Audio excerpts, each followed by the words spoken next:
अगर आपके टहने पे मोच आ जाए, एंकल स्प्रेन हो जाए, तो आपने क्या करना है, किस तरह से आपने अपने एंकल जॉइंट को सपोर्ट करना है, पेन को कम करना है और स्वेलिंग को रिड्यूस करना है। एक गर्म पट्टी ले लें, इसको हम क्रेप बैंडेज भी बोलते हैं। ये किस तरीके से करनी है ये मैं आपको अभी इसका तरीका बताता हूँ। रोल को आपने ऊपर की तरफ रखना है, रोल को इस तरीके से नहीं पकड़ना, ये रोल को ऊपर की तरफ, और यहाँ से इसको रोल करना शुरू कीजिए।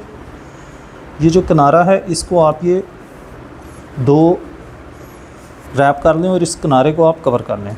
फिर आपने यहाँ से ऊपर की तरफ चले जाना एंकल जॉइंट की तरफ, यहाँ से फिर आपने ये नीचे की तरफ आना है। तो ये एक फिगर ऑफ 8 बन गया है। ये फिगर ऑफ 8 है, इसमें एंकल जॉइंट को सपोर्ट मिलेगा। ये बैंडेज को बहुत ज़्यादा खींच के नहीं करना और इसमें आपने रिंकल नहीं आने देनी, इसमें कोई बाल नहीं आने चाहिए।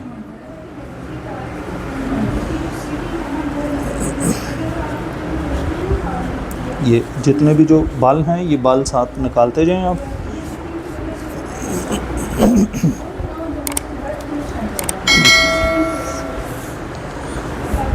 अगर बाल आएंगे तो वो जो खून की सर्कुलेशन है उसको वो मुतासर करते हैं, तो इसमें बाल नहीं आने चाहिए। और इसको आप ये इस तरीके से, और एंड पे जो बैंडेज का किनारा है, किनारे को अंदर की तरफ टर्न कर लें और इसको ये यहाँ पे ऐसे करके तो टेप लगा लें आप।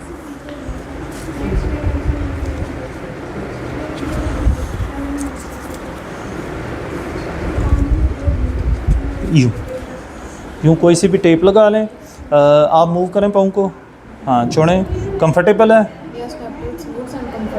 Okay good. एंड पे आप जो है वो पेशेंट के ब्लड सर्कुलेशन को चेक कर लें। नेल को आप दबाइए, होल्ड कीजिए और इसको छोड़ दें।